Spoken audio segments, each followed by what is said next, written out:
আর মাত্র কয়েক ঘণ্টার অপেক্ষা, তারপরেই দীর্ঘ ১৭ বছরের অবসান ঘটিয়ে নিজ জন্মভূমিতে পা রাখছেন বিএনপির ভারপ্রাপ্ত চেয়ারম্যান তারেক রহমান। বাংলাদেশের রাজনীতির ইতিহাসে এই মাহেন্দ্র ক্ষণকে ঘিরে সারা দেশে বিএনপির নেতাকর্মী ও সমর্থকদের মধ্যে উৎসবের আমেজ বিরাজ করছে। দলীয় সূত্রে জানা গেছে, দেশে ফেরার পরবর্তী ২ দিনের জন্য তারেক রহমানের বিস্তারিত কর্মসূচি ইতোমধ্যে চূড়ান্ত করা হয়েছে। জানা গেছে, ২৫ ডিসেম্বর বৃহস্পতিবার বেলা ১২টার কাছাকাছি সময় শাহজালাল আন্তর্জাতিক বিমানবন্দরে অবতরণ করবেন তারেক রহমান। বিমানবন্দর থেকে তিনি সরাসরি যাবেন ঢাকার পূর্বাচলের ৩০০ ফিট সংলগ্ন বিশাল জনসভাস্থলে।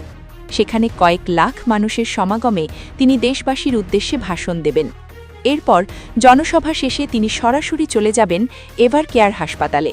সেখানে সিসিইউতে চিকিৎসাধীন রয়েছেন তার মা এবং সাবেক প্রধানমন্ত্রী বেগম খালেদা জিয়া। মায়ের শয্যা পাশে কিছু সময় কাটিয়ে তিনি গুলশান ২-এর ১৯৬ নম্বর বাসায় ফিরে বিশ্রাম নেবেন। দলীয় সূত্রে আরও জানা গেছে, শুক্রবার সকালে তারেক রহমান সাভারের জাতীয় স্মৃতিসৌধের উদ্দেশ্যে রওনা দেবেন। সেখানে মহান মুক্তিযুদ্ধের অমর শহীদদের প্রতি শ্রদ্ধা নিবেদন করবেন।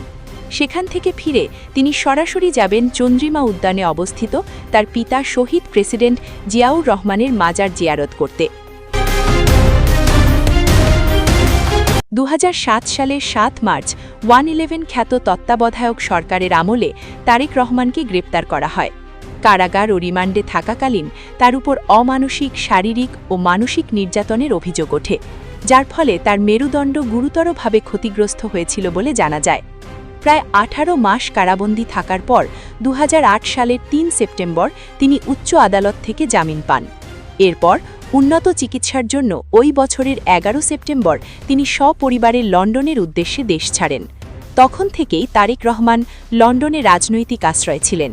সাদিয়া ইসলাম, নিউজ, ভিএনএন।